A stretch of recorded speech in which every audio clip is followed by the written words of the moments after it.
Alors, bonjour à tous. Aujourd'hui, nous allons voir quelques généralités sur les contrats. Donc, première chose, une définition, qui est la définition du Code civil. Que vous avez certains extraits dans votre classeur, dans votre syllabus. Donc, le contrat est une convention par laquelle une ou plusieurs personnes, qu'on appelle le ou les débiteurs, s'obligent envers une ou plusieurs autres personnes, qu'on appelle le ou les créanciers, à donner, à faire ou à ne pas faire quelque chose.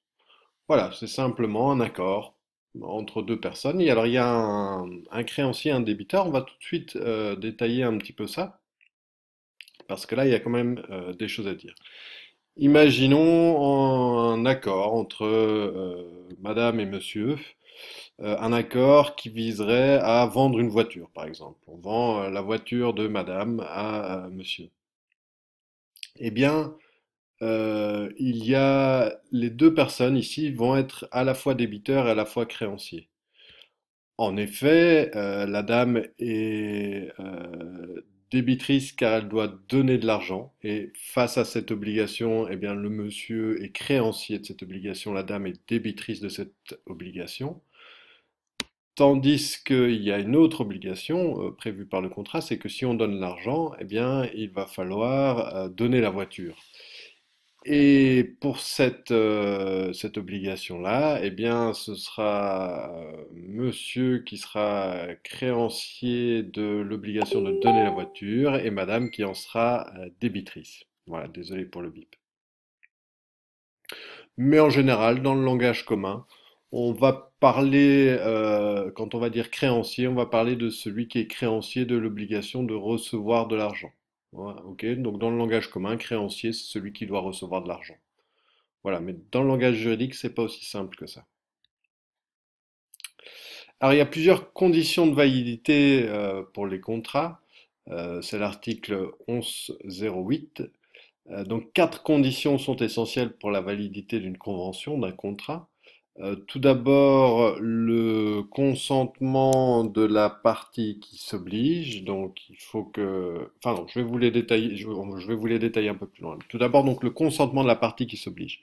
Ensuite, sa capacité de contracter. Ensuite, un objet certain qui forme la matière de l'engagement. Et enfin, une cause licite dans l'obligation. Alors, on va détailler tout ça. Première chose, le consentement. Donc, en général, c'est constaté par la signature de celui qui s'engage. Celui qui s'engage signe. Voilà, ça vaut consentement. Ça veut dire qu'on est d'accord avec le contrat.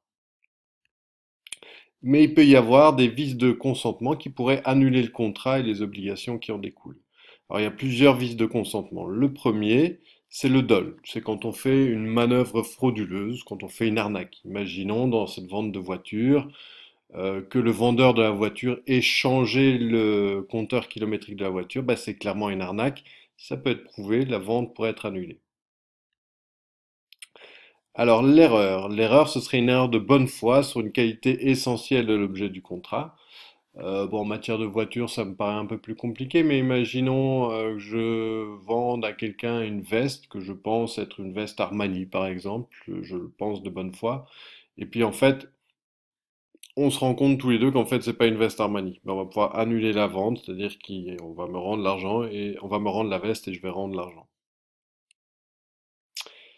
Alors après ça, nous avons la violence, évidemment, quand on oblige l'autre physiquement ou moralement à signer un contrat, à marquer son accord.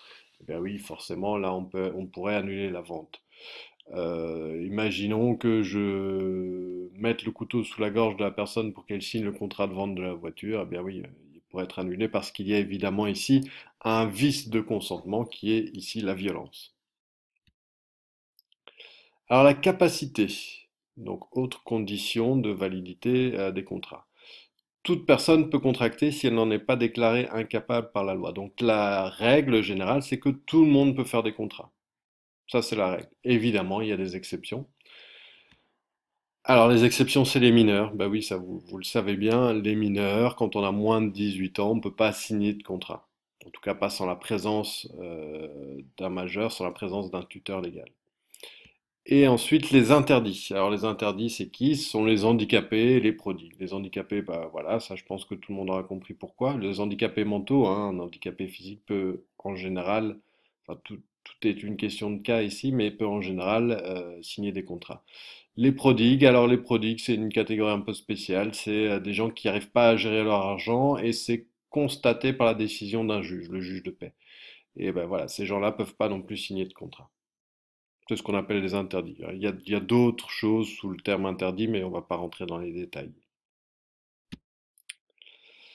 Alors, il faut qu'il y ait un objet certain, donc ça veut dire que l'objet du contrat doit être déterminé ou déterminable. Par exemple, je peux pas faire un contrat de vente d'une veste, point. Non, on doit savoir quelle veste. Je peux pas faire un contrat de vente en disant, voilà, je vends une voiture. Non, on doit savoir quelle voiture, quelle année, quel modèle, voilà. Donc l'objet doit être certain. La cause doit être licite. On ne peut pas prévoir, évidemment, dans un contrat de commettre des infractions aux lois. Hein. Voilà, par exemple, un contrat de vente de drogue ou un contrat de racket, c'est-à-dire que tu me payes et je te protège de moi-même.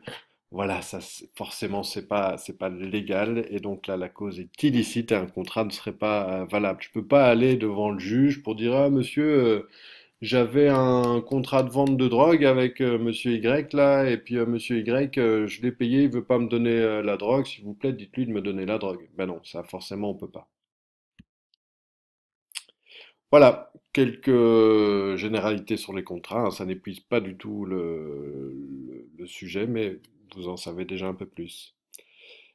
Merci, au revoir.